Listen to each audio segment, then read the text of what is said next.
La nuova Democrazia Cristiana vede presente anche Italia Viva in questo progetto che ha voluto dare comunque un suo contributo in termini di lettura di questa esperienza politica.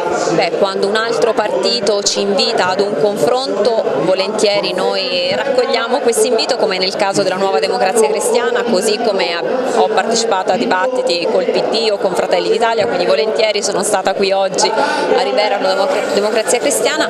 Abbiamo cercato di parlare di storia della Democrazia Cristiana, dei grandi valori che ha saputo esprimere, di come è stata in grado anche di cambiare il nostro Paese, ma anche di futuro, di cosa resta di quell'eredità e che cosa può essere in qualche modo anche una nuova sfida per rispondere ai bisogni dei cittadini.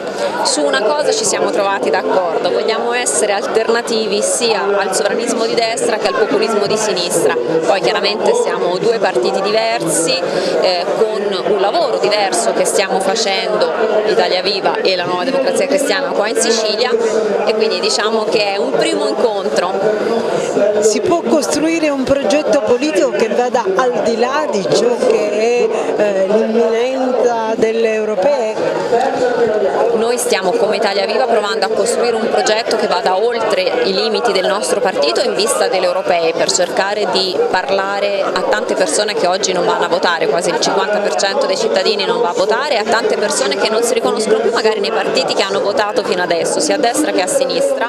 È chiaro che l'ambizione nella costruzione di un nuovo centro non è solo un'avventura elettorale, per quanto sia sicuramente un appuntamento fondamentale quello delle europee, ma provare a capire se possiamo dare una casa nuova ai riformisti, alla tradizione popolare, ai liberal democratici. È la sfida e il lavoro anche entusiasmante dei prossimi mesi.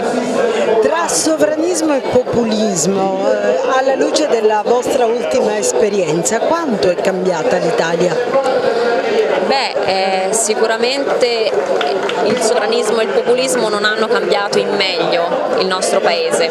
Io mi limito a fare un'analisi ovviamente rispetto all'ultimo governo nazionale, perché sennò sarebbe troppo lungo il discorso. Io credo che in un anno di governo Meloni gli italiani stiano peggio. Stanno peggio perché costa di più la benzina, stanno peggio perché pagano di più le rate del mutuo, stanno peggio perché costa di più il carrello della spesa. È tutta colpa della Meloni, per carità, ci sono anche fattori internazionali, ma qual è la responsabilità della Meloni? Non aver in nessun modo dato delle alternative. Non ha limitato le accise come aveva fatto Draghi, non ha applicato nessun tipo di contromisura e soprattutto con questa legge di bilancio taglia sulla sanità, che invece è un bene essenziale per ciascuno di noi, e una sanità che già oggi è veramente in difficoltà. Ecco, su questo la responsabilità è tutta del governo Meloni invece. Oggi la Democrazia Cristiana si ripropone come nuova. Quanto c'è dell'essenza originale della Democrazia Cristiana e che spazio lei vede per il suo futuro? Ma parlare della DC non significa seguire la moda, significa riconnettersi a una storia che ha molte interpretazioni, che può avere ancora degli sviluppi, che va affrontato con animo non troppo nostalgico. Per me, che oggi sono fuori dall'attività politica, questi ricordi e questi significati non svaniscono.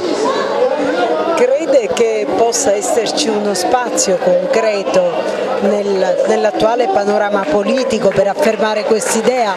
Non è facile, perché la politica ha preso un'altra piega, sembra stia andando in un'altra direzione, ma io penso che nella storia italiana c'è molta democrazia cristiana nascosta, e quindi apprezzo che se ne parli e che lo si faccia oggi con un animo molto più rispettoso e molto più sereno di quanto accadesse qualche anno fa. Si può intercettare una parte del voto del partito dell'astensionismo? Certo, il pensiero che tantissime persone non vanno più a votare dovrebbe indurci a riscoprire le ragioni che hanno portato i nostri padri e i nostri nonni e anche alcuni di noi a occuparsi di politica in tutt'altro contesto.